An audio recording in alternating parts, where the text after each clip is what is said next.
So what are these C's? What are the C's for? So the C's are essentially a form of thinking low vibrationally that we want to be acutely aware of that's happening.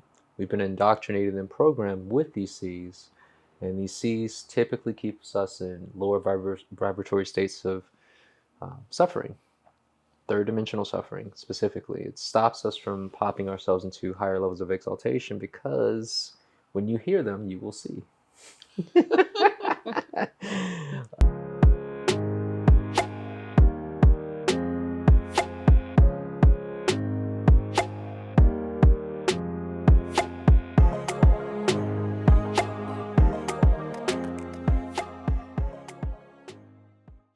Control doesn't always look aggressive. It actually often wears as a mask of guidance, protection, or just trying to help. But at its core, it's about power, not support. You'll notice it in how they respond when you make your own choices. They question your instincts. They guilt you for saying no. They call it love, but only when you do what they want. You see, there are two kinds of people: those who empower your independence and those who only feel safe when they're steering your life.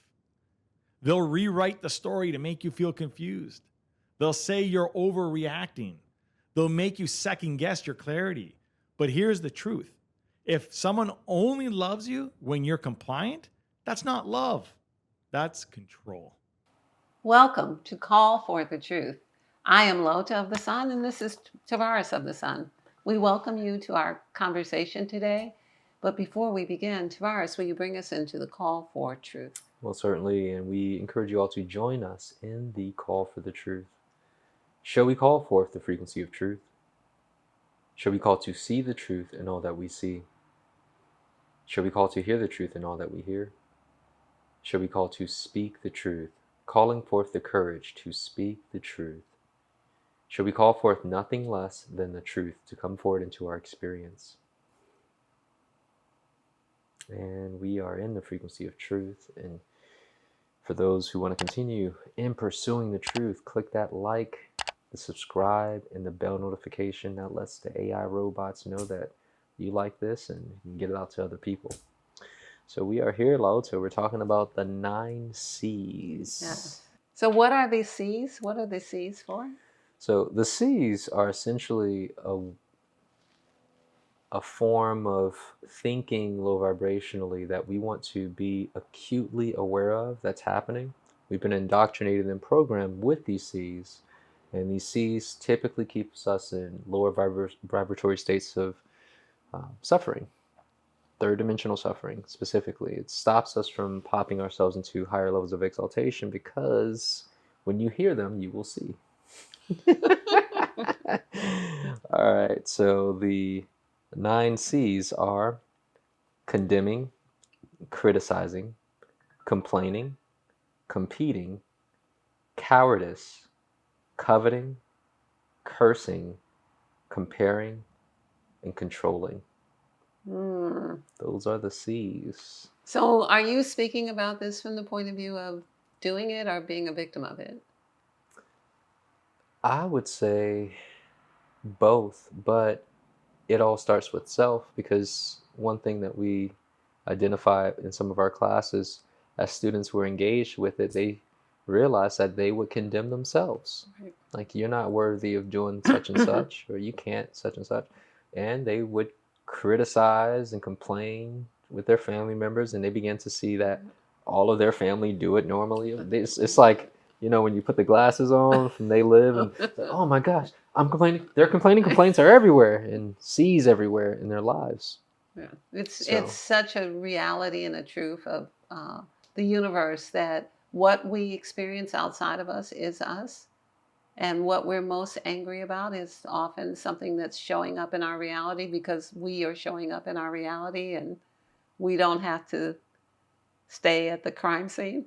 I like that you kicked it off so early with that, because that, from my current understanding, is the ultimate truth. It's all you, and it's showing you, and you're the one who's complaining. You're the one complaining. You're the one condemning. Yeah, I don't like that you do this.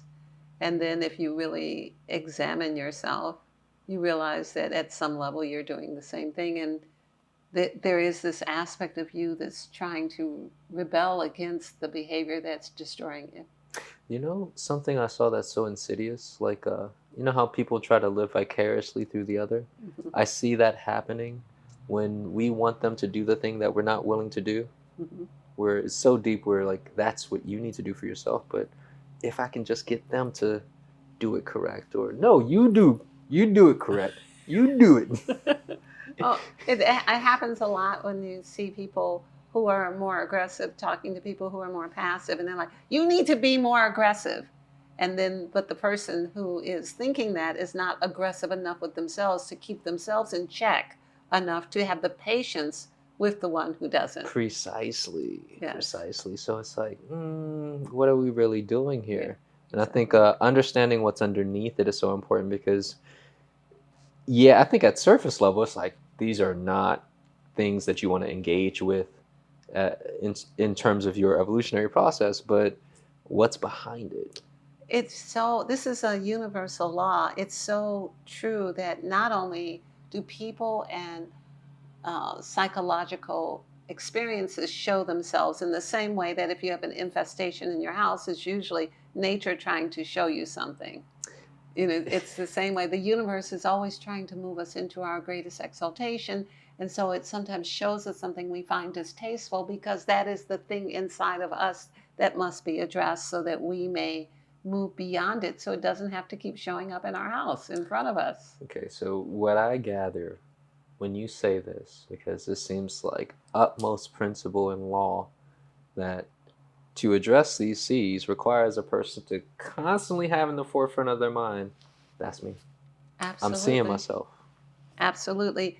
The principle of examining your life because you are worthy of living a life that is examined is the way I think it was most palatable. Mm-hmm. It's like what you're thinking Yeah. is worthy of examining, not just letting it just drift into your consciousness and affect and imprint the space and people around you. It's worthy of examining. Do you even know that you are condemning and controlling and criticizing and lusting after somebody else's stuff, coveting? And do you even realize that you're in your subconscious mind cussing, contaminating your See, and that's the landscape, thing. your emotional landscape? We as humans don't. We have no. You used to tell me this back in the day. People have no idea what they think, and I see it. I see it as you move more into a conscious, present, moment to moment awareness. You start seeing stuff that you think. You start seeing that stinking thinking, and but at the same time, we can change it. There's Yes. an opportunity for those who are willing to see what has been embedded within us. Now, I often talk to people who have adopted an attitude that whatever they want, someone else owes it to them, Yeah. and without really acknowledging the fact that they may have whatever they want, but they owe it to themselves. Like you owe to yourself the brilliance that you see. You owe to yourself the wealth that you want. You owe to yourself the beauty that you want. No one else owes that to you because Yeah. that then becomes your contribution. Your contribution is that you knew it, you did the things, you disciplined yourself to get it. Now you have it. Now you have contributed to the pool of humanity, that thing. But if you walk around and everyone thinks everybody else owes them something and nobody is willing to get up and be disciplined, nobody gets anything. And that's where we find ourselves. We find Yeah. ourselves in that Humanity soup. at large, where Yes. it's like uh, passive. You know, we spoke a little earlier about the passivity is the I want you to do the thing. I want you to make my world, create my reality. And I was in the kitchen earlier thinking, like, this, I think it was yesterday, this is my world. I am in control. This Yeah. is my world. You know, to do things how I want them to be done, not wait on somebody else to do the thing that it's like, why? Yeah. But I'll speak on this. What happens when we do that? And because it's such a drop in frequency for both parties, Mm-hmm. right? Like, where would you speak a little bit about what happens when we're doing these things to the other person, when we're condemning, when we're criticizing, complaining? I'm not going to go through all of them, but Because it's both. It's a two-way street, you know. Well, it's really, you don't have to go through them all, because if you break one law, you break all the laws. If you break the Yeah. law of feeling like you have the right to condemn or control another, that you have the right to criticize another being when you do not know, as the saying of, unless you walk a mile in their moccasins. I've never heard somebody say mocks. I've heard shoes, but like, was this in the indigenous version? Okay, I got you. You don't be judging an Indian until you walk a mile in their Yeah. moccasins. You don't know what parts of the land I've traversed. Right. So whenever you put yourself in the position to dare to condemn a person without having any of the facts or enough of the facts, then you see we are all in this same boat, where your compassion and your ability to see what you can change in you determines how the reduction of suffering affects all of humanity. Yeah. Because you become the aggressor.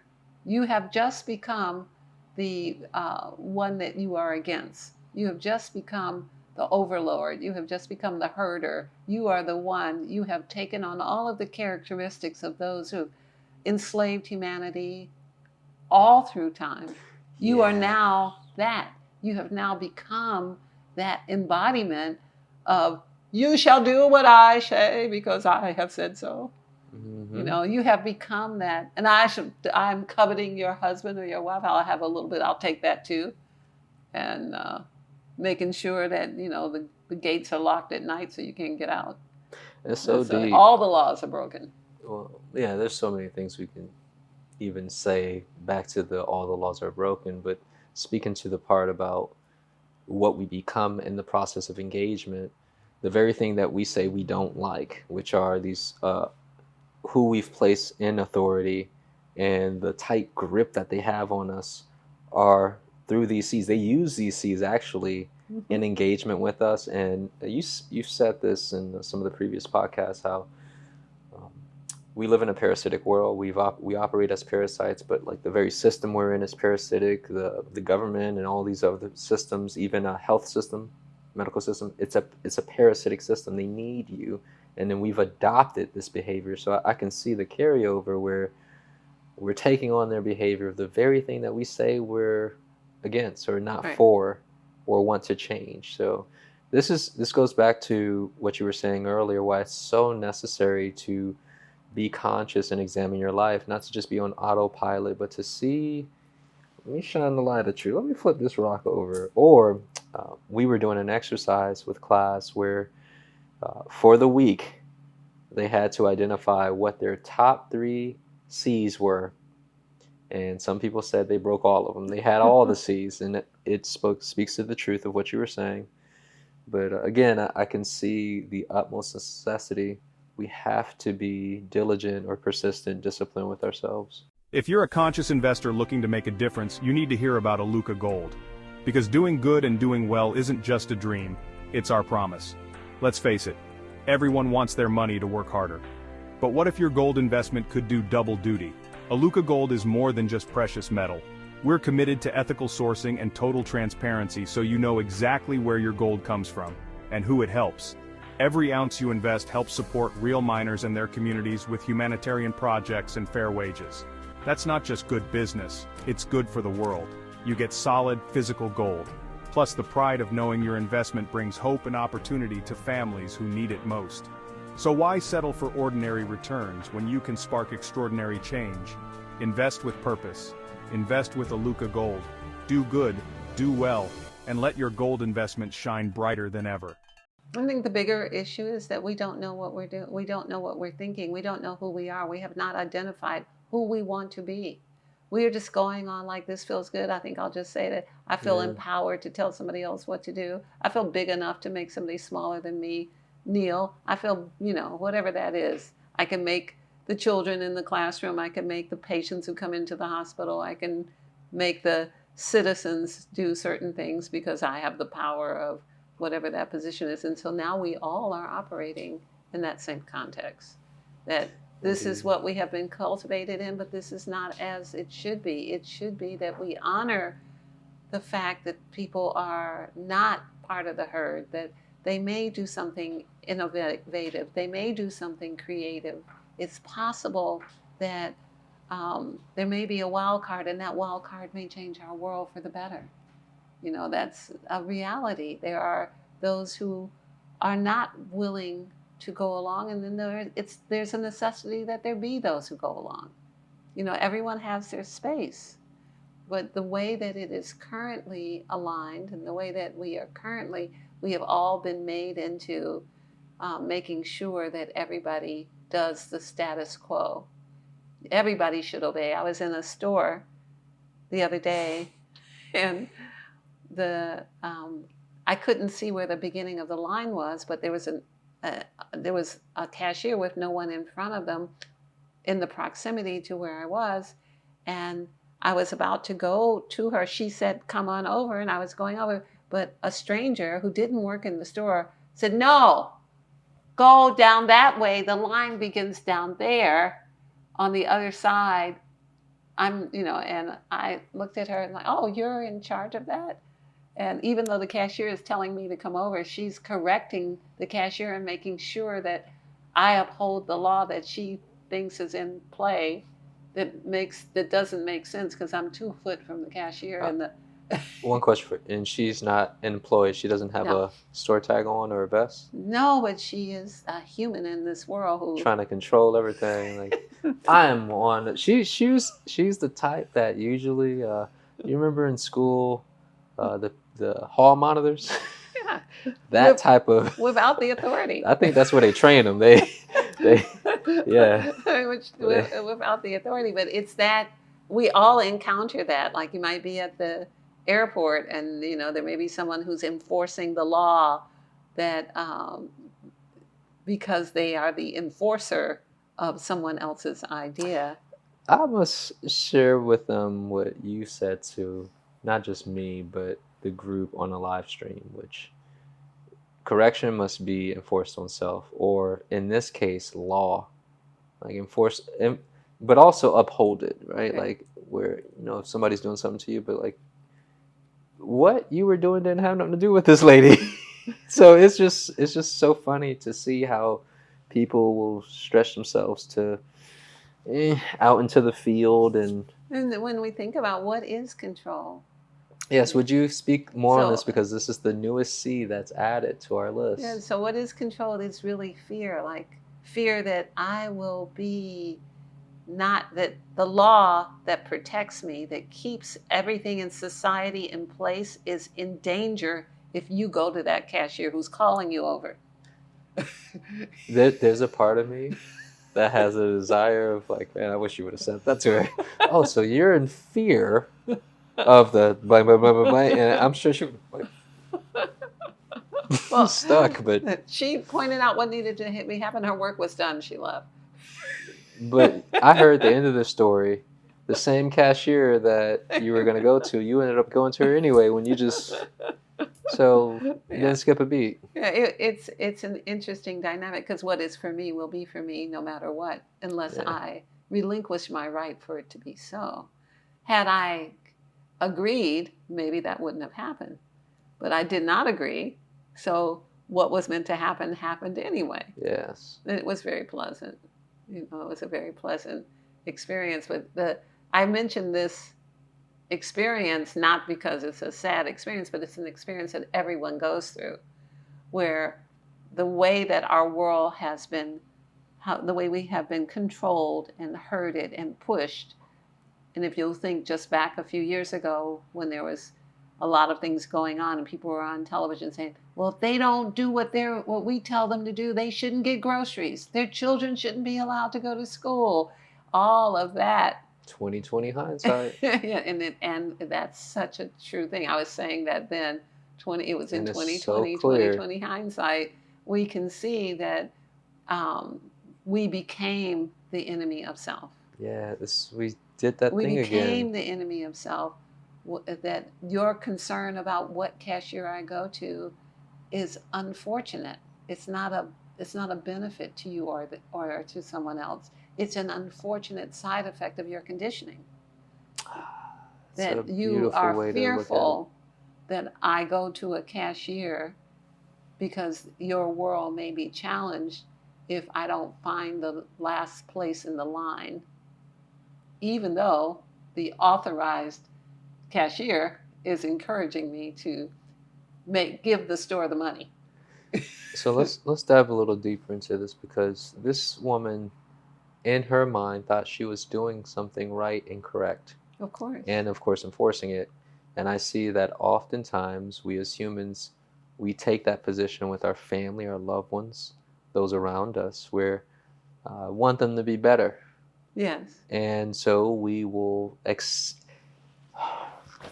extend ourselves to try to make them be what we want them to be through control. Would you talk about this fallacy in our minds of thinking we're doing the right thing through control?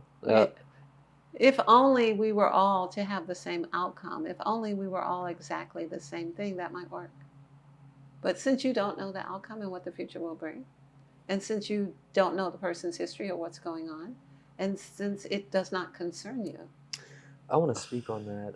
I was looking at this control thing, and I could see how control, how it registers is that you don't trust the divine. You don't trust the process. You think you know better than the divinity that's working with this soul to, go through their karma and their learning process, where you got to butt in, especially if it's like not your child or someone who's an adult.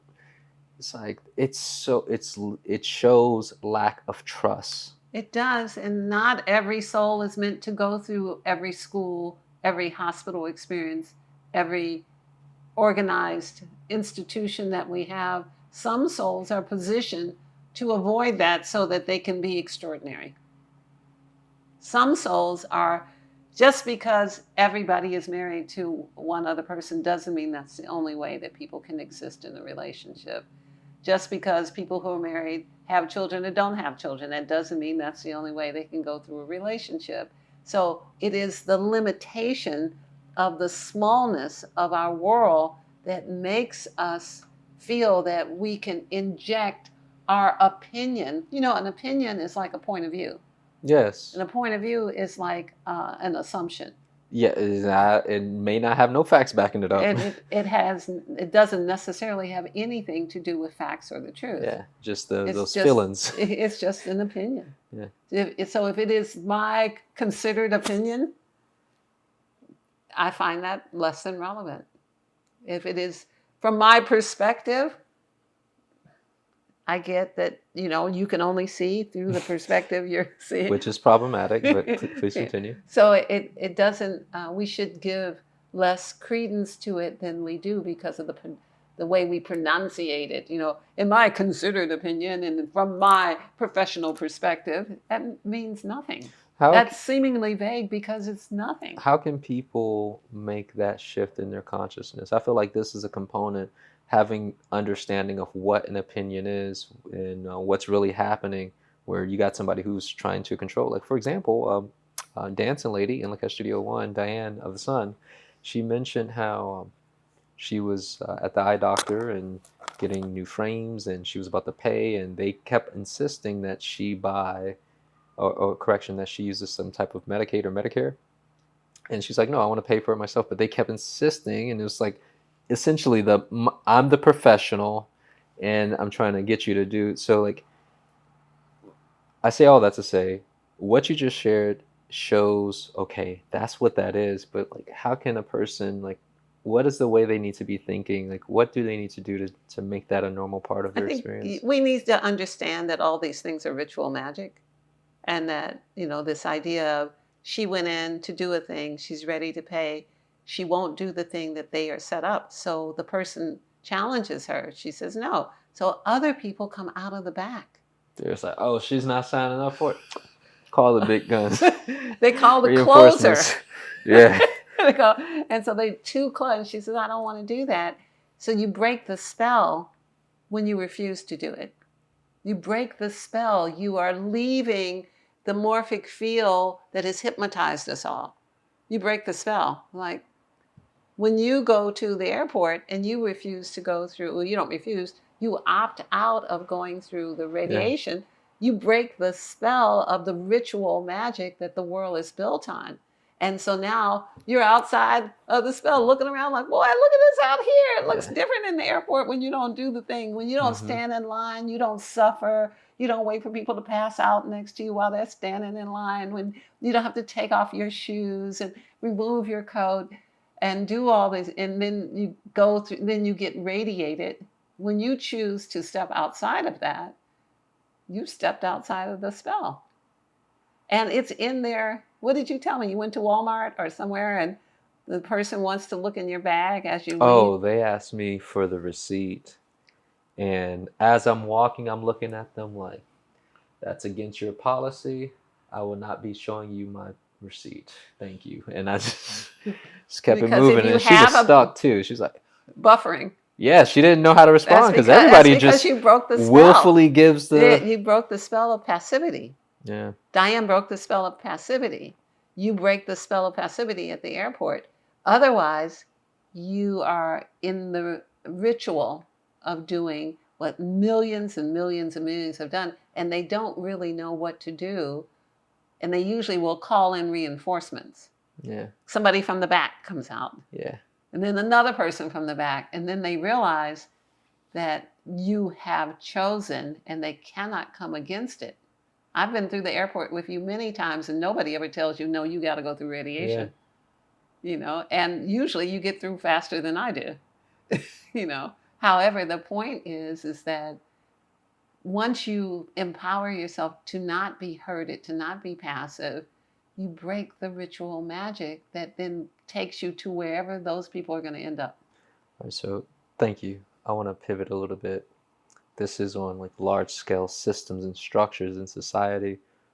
How does that translate to brother, sister, mom, children, co-workers? It's exactly the same thing. There's a ritual of behavior in the household that has been established from infancy of your mother says something to you, you respond a certain way, she responds back a certain way, your brothers and sisters see it, everyone's in the know of it, and it's a morphic field of energy, and everybody participates in it, whether they're in agreement with it or they're not, whether they're eating popcorn and watching what's going on, or whether they're like, yeah, get them again, you know, whatever it is they're doing, it is the morphic field of the workplace or the family or even the relationship.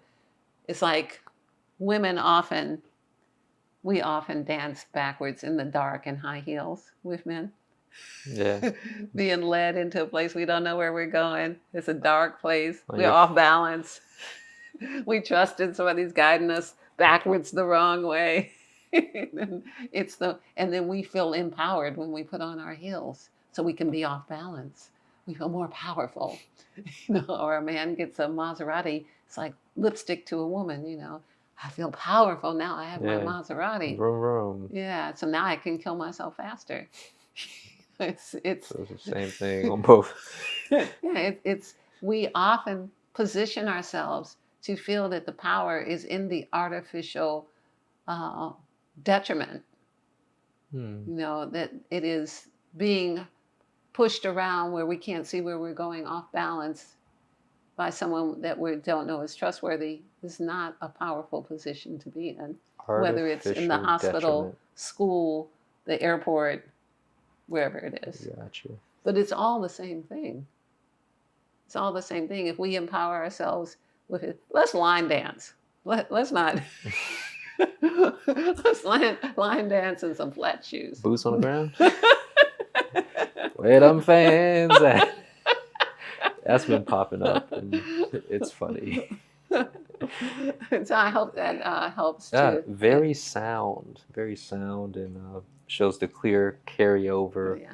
And it's the same laws and principles at play, and it shows more to what we were saying earlier, adherence to the law, to self, you know, because it's in every experience, everywhere you go. And it's layered. I mean, so you can take those examples and multiply them a millionfold.